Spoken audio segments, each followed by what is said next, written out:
केंद्रीय कर्मचारियों की बनेगी मौज। न्यूनतम सैलरी 18,000 से बढ़कर हो जाएगी 41,000। सरकार ने 8वें वेतन आयोग यानी केंद्रीय कर्मचारियों के वेतनमान और पेंशन में बदलाव के लिए एक नया आयोग बनाया है। इससे कर्मचारियों और पेंशनर्स की बेसिक सैलरी और पेंशन में महत्वपूर्ण वृद्धि होगी। कर्मचारियों की सैलरी में संशोधन फिटमेंट फैक्टर के फॉर्मूले के तहत किया जाएगा। केंद्रीय सरकार ने अपनी 10 साल की आदत को बहाल किया है। प्रधानमंत्री मोदी ने कैबिनेट की बैठक के बाद केंद्रीय कर्मचारियों को बधाई दी। केंद्रीय मंत्री अश्विनी वैष्णव ने कहा कि सरकार कर्मचारियों के लिए तय समय पर वेतन आयोग की सिफारिशों को लागू करने को प्रतिबद्ध है।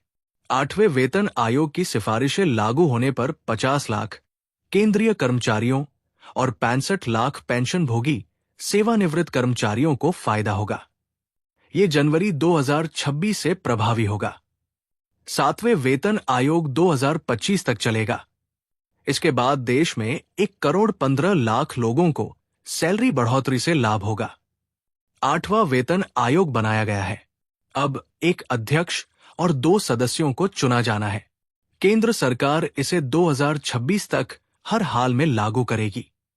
केंद्रीय कर्मचारियों और पेंशन भोगियों के वेतन और पेंशन में सुधार की सिफारिशें नए वेतन आयोग से सरकार को की जाएंगी।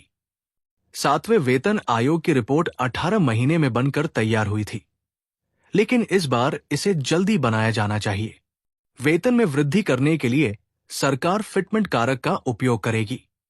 इसके अनुसार कर्मचारियों का न्यूनतम बेसिक वेतन या बेसिक वेतन वृद्धि 18,000 रुपए से 41,000 रुपए होने की संभावना है।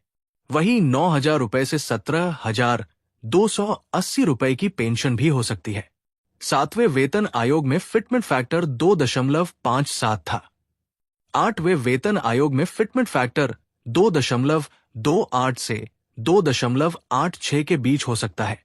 साथ ही बेसिक सैलरी कम से कम 41,000 रुपए हो सकती है और अधिक से अधिक 51,480 रुपए हो सकती है। सरकार से कुछ मिली जानकारी की माने तो 8वें वेतन आयोग को 1 जनवरी 2026 को लागू किया जा सकता है। इसके लागू होते ही केंद्रीय कर्मचारियों की न्यूनतम सैलरी में कितनी बढ़ोतरी होने की संभावना है, ये कंफ्यूजन नीचे खत्म हो जाएगा। हालांकि अभी आधिकारिक रूप से 8वें वेतन आयोग के लागू होने की तारीख पर कुछ नहीं कहा गया है। सैलरी में कितनी बढ़ोतरी की उम्मीद?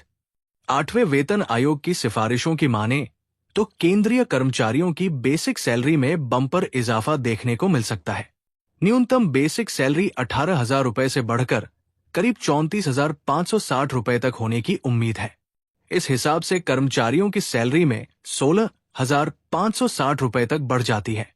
ये कर्मचारियों और पेंशनर्स के लिए बड़ी राहत होगी। न्यूनतम पेंशन राशि भी बढ़कर 17,280 रुपए तक होने की उम्मीद है। मोदी सरकार 8वें वेतन आयोग के गठन को मंजूरी देने का काम कर चुकी है। इससे कर्मचारियों और पेंशनर्स को काफी सुधार देखने को मिलेगा। केंद्रीय मंत्री अश्विनी वैष्णव ने कुछ दिन पहले घोषणा करते हुए कहा था कि आयोग 2026 तक बनने की उम्मीद है। वैसे भी हर 10 साल में नया वेतन आयोग बनता है, जिससे कर्मचारियों की सैलरी बढ़ती है। कब लागू हुआ था 7वां वेतन आयोग? केंद्र सरकार ने 7वां वेतन आयोग 1 जनवरी 2016 को लागू किया था। इसे लागू हुए 31 दिसंबर 2025 को पूरे 10 साल हो जाएंगे, जिसके बाद कभी भी 8वें वेतन आयोग की सिफारिशों को लागू करने का काम किया जा सकता है। कर्मचारी और पेंशनर्स संगठन भी इसका बड़े ही दिनों से इंतजार कर रहे हैं, जो अब खत्म होने जा रहा है। जानकारी के लिए बता दें कि दूसरी तरफ अब जल्द ही डीए में भी बढ़ोतरी हो सकती है। उम्मीद है कि सरकार साल 2025 की पहली छमाही का डीए मार्च महीने में बढ़ा सकती है। साथ ही पेंशन धारकों और सीनियर सिटीजन के लिए 7 बड़ी खुशखबरी। पेंशन धारकों को मिला शानदार तोहफा। सीनियर सिटीजन और पेंशन धारकों के लिए कई महत्वपूर्ण खबरें हैं। सरकार ने हेल्थ इंश्योरेंस की उम्र सीमा हटाई, हाई कोर्ट ने पेंशन धारकों के लिए राहत दी और ईपीएफओ ने पीएफ निकासी की सीमा बढ़ाई। एचडीएफसी बैंक ने भी सीनियर सिटीजन के लिए खास ऑफर दी है। क्या आप सरकारी कर्मचारी थे और अब रिटायर हो चुके हैं? या आपके घर में कोई पेंशनभोगी या सीनियर सिटीजन है? तो आपके लिए ये बहुत ही महत्वपूर्ण खबर है। हाई कोर्ट से पेंशन धारकों के लिए बड़ी राहत की खबरें भी आई हैं। इसके साथ ही मई महीने की पेंशन के साथ केंद्र सरकार ने कई नियमों में बदलाव किया है। आइए इन खबरों पर एक नजर डालते हैं। यदि आप पेंशनभोगी या सीनियर सिटीजन हैं, तो आपके लिए खुशखबरी है। अब किसी भी उम्र का व्यक्ति हेल्थ इंश्योरेंस पॉलिसी खरीद सकता है। पहले ये सीमा 65 साल थी, जिसे अब हटा दिया गया है। IRDAI ने हेल्थ इंश्योरेंस खरीदने के नियम में बड़ा बदलाव किया है। अब 65 वर्ष से अधिक उम्र के लोग भी हेल्थ इंश्योरेंस पॉलिसी खरीद सकते हैं। पेंशन भोगियों को अब लंबित मामलों के लिए सालों साल कोर्ट के चक्कर नहीं लगाने पड़ेंगे। पंजाब और हरियाणा हाई कोर्ट ने आदेश दिया है कि अब सेवानिवृत्ति और पेंशन से संबंधित मामलों की सुनवाई रोज होगी और इनका निपटारा भी रोज किया जाएगा। ये आदेश हाईकोर्ट के जस्टिस गुरप्रीत सिंह ने जारी किया है। इलाहाबाद हाईकोर्ट ने पेंशन धारकों को राहत देते हुए आदेश दिया है कि गलत वेतन भुगतान के आधार पर ग्रेच्युटी से काटी गई राशि को 6% ब्याज के साथ वापस किया जाए। सुप्रीम कोर्ट के फैसले के आधार पर यह आदेश दिया गया है और इसे 1 महीने के भीतर लागू करने का निर्देश दिया गया है।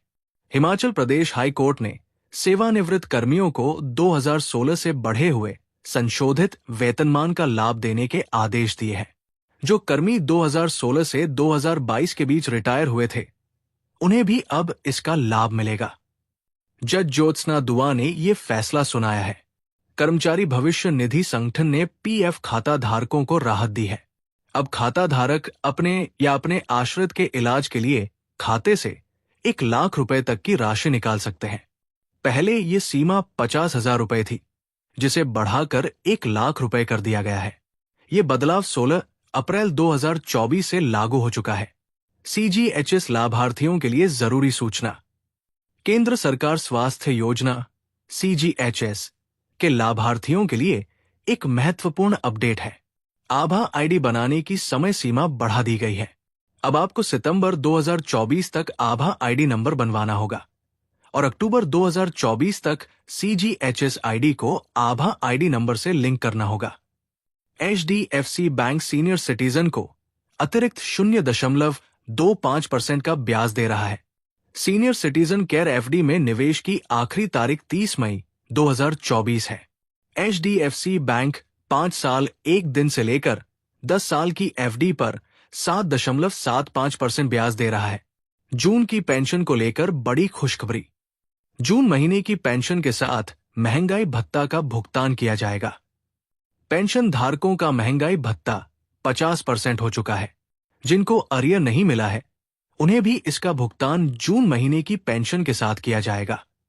बैंक से पेंशन लेने वालों की पेंशन 25 तारीख तक और स्पर्श से पेंशन लेने वालों की पेंशन 30 तारीख तक खाते में जमा हो जाएगी। इन सभी बदलावों और अदालती फैसलों से पेंशन भोगियों और सीनियर सिटीजन को बड़ी राहत मिली है। ये महत्वपूर्ण है कि आप सभी अपडेट्स पर नजर रखें और अपनी सुविधाओं का सही तरीके से लाभ उठाएं।